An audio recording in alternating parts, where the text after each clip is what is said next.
آیت کے حوالے سے سوال پوچھا گیا ہے کہ آپ صلی اللہ علیہ وسلم کے لیے کفار اور مشرکین کی بات نہ ماننے کا حکم کیوں دیا گیا؟ ابن کثیر نے فرمایا ہے کہ اس آیت میں کفار و مشرکین کی اطاعت سے منع کرنے کا اصل مقصد یہ تھا کہ آپ صلی اللہ علیہ وسلم ان سے مشورے نہ کریں، ان کو زیادہ مجالست کا موقع نہ دیں، کیونکہ ایسے مشورے اور باہمی روابط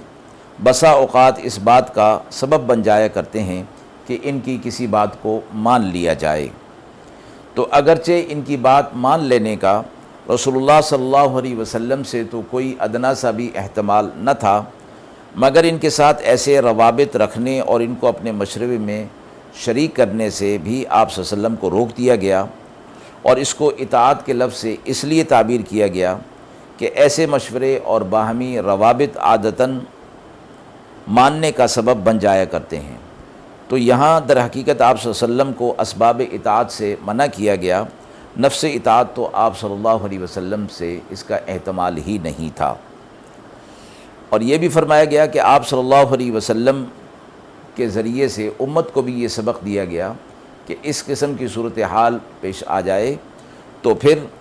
جب آپ صلی اللہ علیہ وسلم اس کے مخاطب ہیں تو امت کا کوئی دوسرا فرد اس سے مستثنیٰ کیسے ہو سکتا ہے؟ وآخر دعوانا ان الحمد للہ رب العالمین۔